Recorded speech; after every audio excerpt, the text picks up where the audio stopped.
Heart of the Word. Reflections by Father Joseph Mary, SCTJM, on the daily readings from the Holy Mass.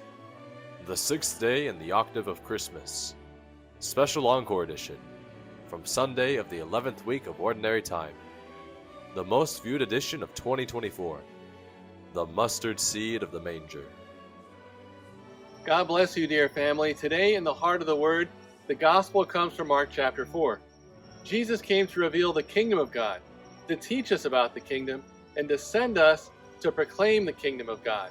How God reigns through our lives, how He's present in our actions. And how do we enter the kingdom?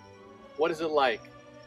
Today, Jesus tells us, the kingdom of God is like a mustard seed, that when it is sown in the ground, it is the smallest of all the seeds on the earth.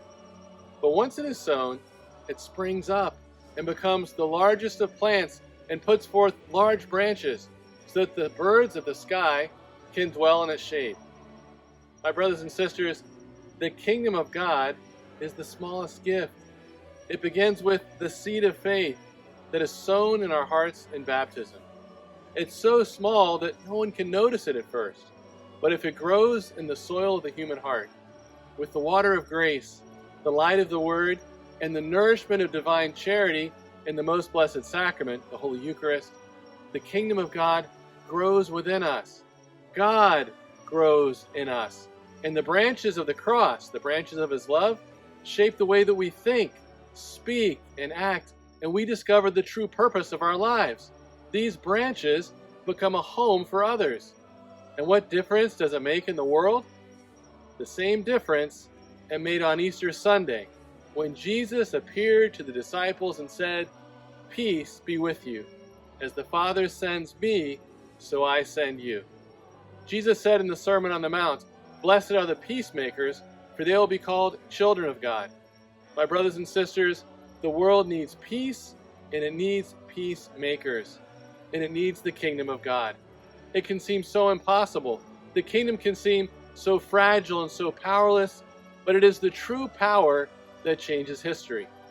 Do you remember any of the great rulers of central Italy of the 13th century? Of course not. But you know who St. Francis of Assisi is. You know the Poverello who seemed so powerless and irrelevant, and he was the one that changed the culture and brought a culture of peace at a time of great unrest. Today, let us begin with a simple prayer, opening our hearts to the Lord, asking Him to sow the seed of peace in our hearts, and committing ourselves to guard the gift, to hold and cherish His peace, His kingdom, and to spend our day in humility, service, kindness, and joy, offering the branches of this tiny seed of God's love for others to find a home.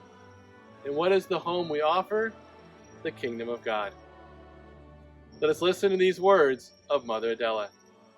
May our Blessed Mother, the rich soil where the seed of the Word was received, teach us to receive Him in a spirit of prayer and total availability, so that the Word may be enfleshed in us, and so that many in our world today will encounter the kingdom of God's love, the kingdom of peace. All for the heart of Jesus, through the heart of Mary.